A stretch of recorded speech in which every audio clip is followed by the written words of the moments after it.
You turn on the kitchen tap tonight, and the water company is charging you for rain that fell on your own roof, rain you already paid property tax on, every shower, every flush toilet, every glass of water for your grandkids. Somebody is counting it, and somebody is sending you a bill at the end of the month that gets bigger every single year. Now imagine a copper pipe. One pipe, $6. Set up the way the Amish in Lancaster County have done it for 150 years. Clean drinking water for the rest of your life. Not 1 cent to the utility company. 41,000 gallons. That is how much rain falls on the average American roof every year. More than your family of 4 uses for drinking, cooking, and bathing combined. And right now you are watching every drop run down a gutter into a storm drain while you pay the city for the same water back. Sounds impossible. I thought so too until I stood in an Amish kitchen in Millersburg, Ohio, and watched a man pour me a glass of water that came out of a $6 pipe. No pump motor. No electric hum. No filter cartridges sitting under the sink. Just a clean stream of cold water flowing into a porcelain basin like it had been doing since before my grandfather was born. I have spent the last 11 years documenting how Amish families build water systems, and buried in a 2017 court case from Fillmore County, Minnesota, a case where state regulators tried to force 23 Amish families off their own land. There is one specific detail about that copper pipe that no homesteading book has ever printed. This works in the house you are sitting in right now. Built in 1962, built in 1978. Doesn't matter if it has a roof and a downspout, you are already 80% of the way there. The Amish figured this out a long time ago. When the Swartzentruber Amish first settled the rolling country around Holmes County, Ohio in the 1880s, they did not have access to municipal water. They did not want it. They built their homesteads around a simple principle. Water comes from the sky. The sky is free. The job is just to catch it, store it, and move it through your house using gravity instead of pumps. The copper pipe comes in at the heart of the system. A $6 length of 3/4 inch copper pipe is the conductor that takes water from a roof-fed cistern, runs it through a sand and charcoal filtration column, and delivers it by gravity to a kitchen tap. There is no electricity involved, there is no pressure tank, there is no pump that can fail in a power outage. There is just water moving downhill through metal that has been used for plumbing since the Roman Empire. I sat down with an Amish man named Eli Hostetler about 2 summers ago. He showed me his cistern. It held 1,200 gallons of rainwater off a barn roof.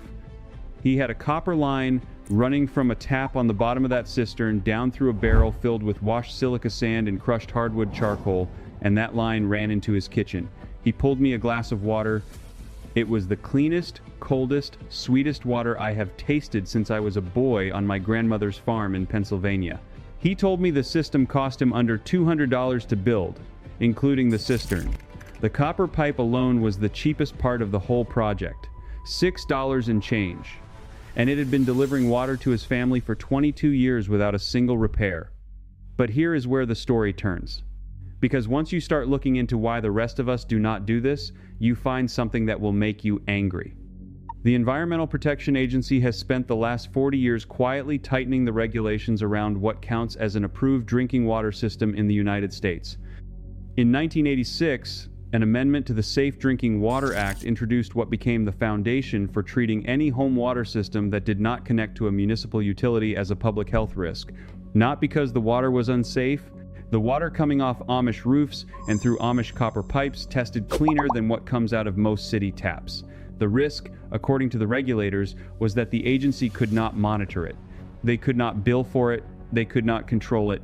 By the early 2000s, county health departments across the country began enforcing new septic and gray water rules that effectively made it illegal to live in a house without being hooked into either a municipal system or a fully permitted private well with a state-approved pump. In 2013, Fillmore County, Minnesota, passed a local ordinance requiring almost every home in the county to install a modern septic system, even for gray water. 23 Swartzentruber Amish families were targeted. The Minnesota Pollution Control Agency threatened them with criminal charges, civil fines, and even forced removal from their homes if they did not comply. The Amish families did not have running water in the modern sense. Their water came through a single line, either pumped by hand or delivered by gravity from an outside cistern. Their disposal method was a mulch basin filled with hardwood chips, the same kind of system used in over a dozen states, the same kind of system that imitates exactly how soil naturally filters water. The county said no. The state agency hired an expert witness who claimed the mulch basins would clog. The case went to court. Now, think about what was actually being argued here. The Amish were not refusing to dispose of water safely. They were using a method that had worked for 150 years, that had never contaminated a single well, that had never made anyone sick. The state's objection was not really about safety. It was about control. It was about the principle that the government, not the homeowner, decides how water moves through your house.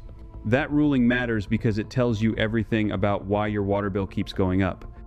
The regulatory system in this country has been designed, decade after decade, to make sure that water is something you rent from somebody else. It is not supposed to be something you own.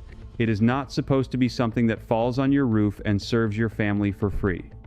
Therefore, the cheapest, simplest, most reliable system on the planet, the one the Amish use every single day, has been quietly pushed out of the conversation. But the regulations did not change physics. The copper pipe still works. The roof still catches rain. Gravity still pulls water downhill. And once you understand that, you start to see how much of what you are paying for is paperwork and not water. Most older homes in this country, the ones built before 1980, already have something the Amish would recognize as the start of a complete water-independent system. You have a roof, you have gutters, you have a basement or a crawl space. You probably have a downspout that runs straight into your foundation drainage. You are about 90% of the way to a working rainwater system, and you do not even know it. Here is what you do this weekend. You take one downspout, just one to start, and you cut it about 4 feet above the ground. You install what is called a first flush diverter, which is a piece of vertical PVC pipe with a ball float inside that catches the first 2 or 3 gallons of dirty roof runoff and dumps it onto the lawn. Everything that comes after that first flush is clean rainwater, because the first 2 gallons washed all the dust and bird droppings off your shingles. This piece costs about $30 at any farm supply store. From the diverter, you run that water into a food-grade barrel, a 5-gallon blue plastic barrel from a soda syrup distributor runs about $25 used. You put a brass spigot at the bottom. That is your tap. Now here is where the $6 copper pipe comes in for an existing home. You take a 3-foot length of 3/4-inch copper pipe, and listen carefully here, because the man behind the counter at the hardware store will not always tell you which one he is handing you. You want type L, not type M. There is a difference. Type L has a thicker wall, roughly 28 thousandths of an inch on a 1/2-inch pipe versus about 25 thousandths for type M. That sounds like nothing. It is not nothing. Over 20 years of sitting in a barrel of slightly acidic rainwater, that extra 3 thousandths is the difference between a pipe that outlives you and a pipe that pinholes in your grandchildren's hands. The Amish family near Gordonville who taught me this, a family that has been catching rainwater since the great-grandfather built the original cistern in 1912, will not use anything but type L. Their grandfather lost a whole cistern to a thin pipe in the 1940s, and the family swore off the cheaper grade forever. $6 buys you type L. $5 and change buys you type M. Spend the extra dollar. You drill that pipe with about 200 small holes. An 1/8-inch drill bit works perfectly. You wrap that pipe in food-grade carbon felt, which you can buy for about $12 a roll. You drop that copper pipe down into a second barrel filled with about 2/3 washed silica sand on the bottom and 1/3 hardwood charcoal on top. The bottom end of the pipe should sit exactly 2 1/4 inches above the floor of the barrel. Not 1 inch, not 3 inches. 2 1/4. That is the figure the old Lancaster County builders settled on after decades of trial and error, and it shows up written in pencil on the inside of a barn door I photographed in the autumn of 2019 on a property that had been continuously farmed by the same family since 1847. 2 1/4 inches gives the sediment somewhere to settle below the intake, but keeps the pipe close enough to the working volume of water that it stays submerged even during a dry August when the barrel is down to its last 15 gallons. Go higher and you lose your reserve. go lower, and you start drawing silt.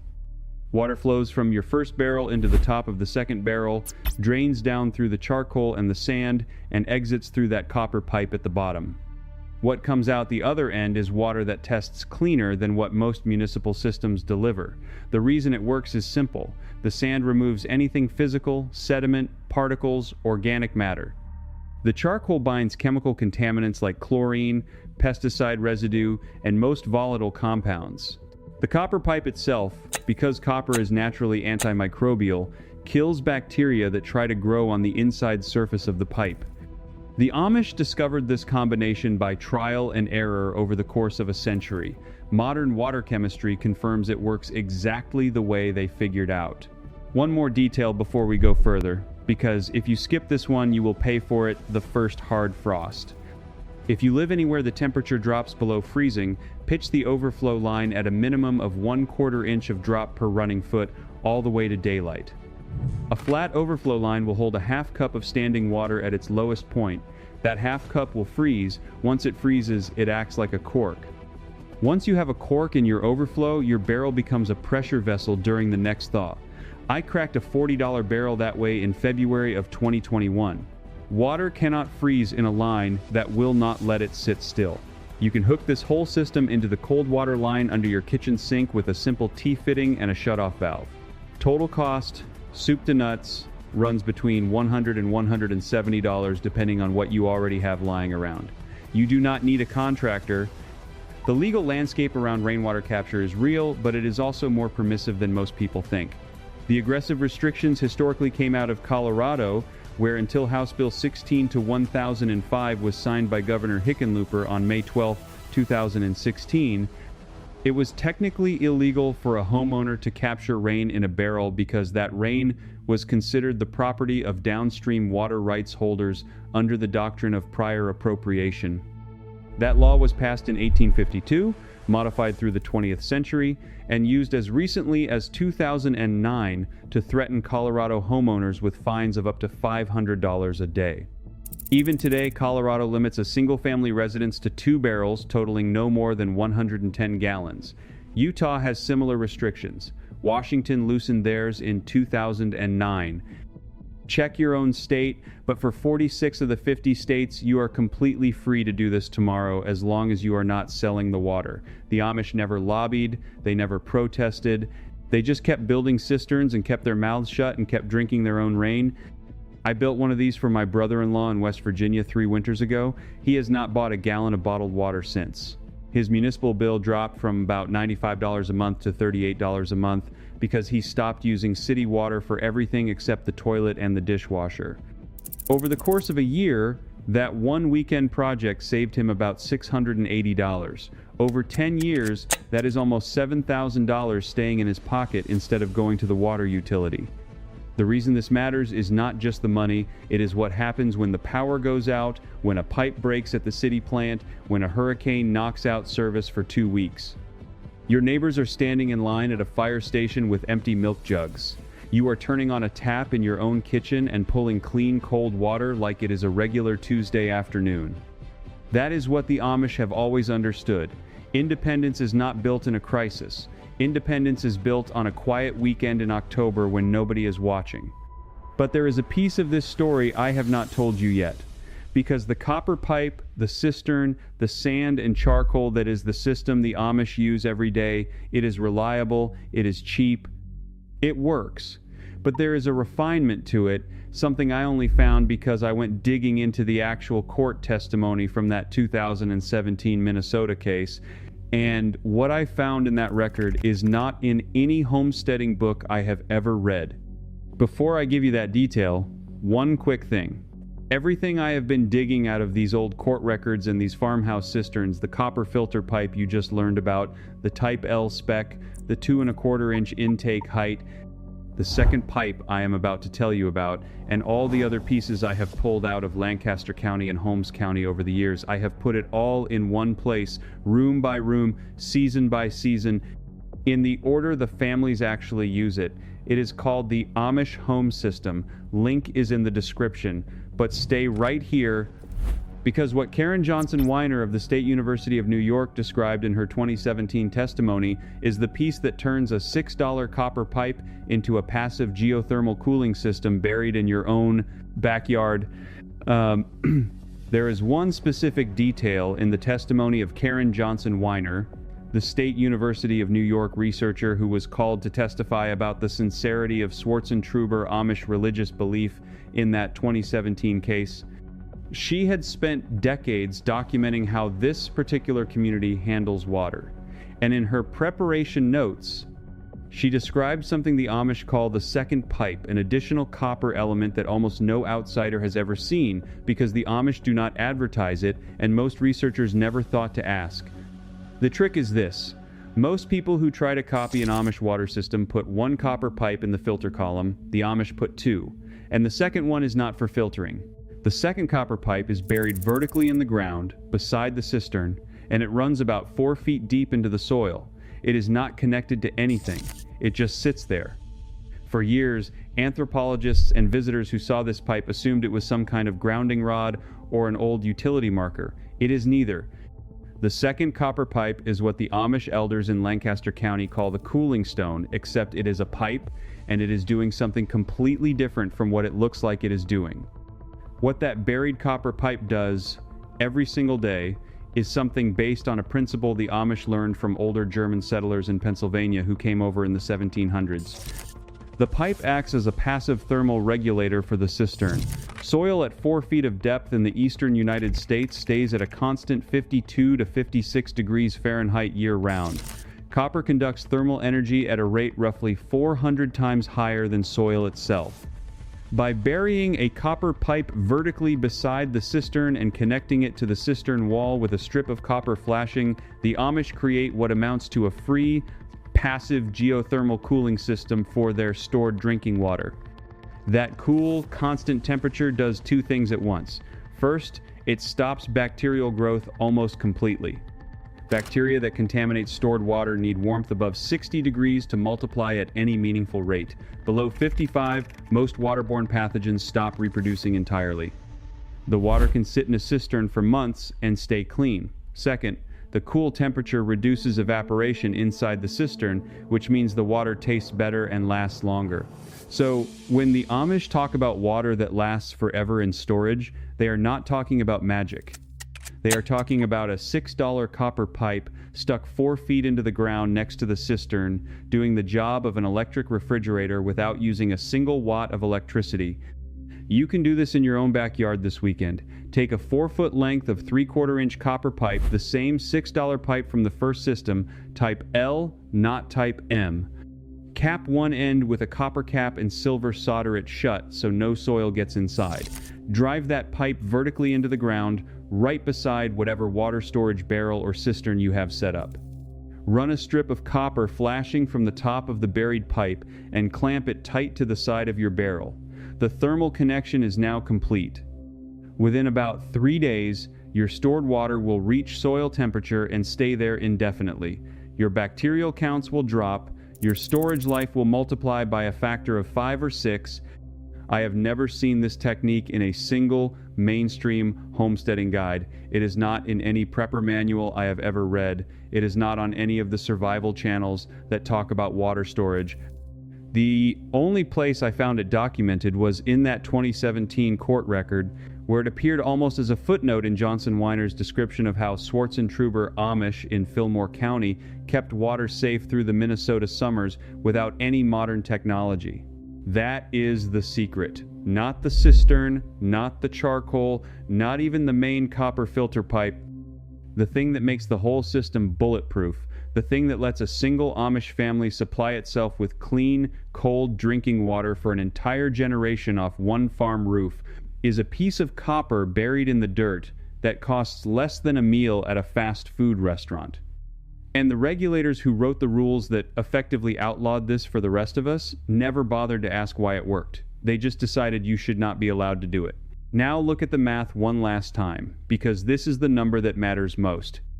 The average American household pays roughly $73 a month for municipal water as of the most recent figures from the American Water Works Association.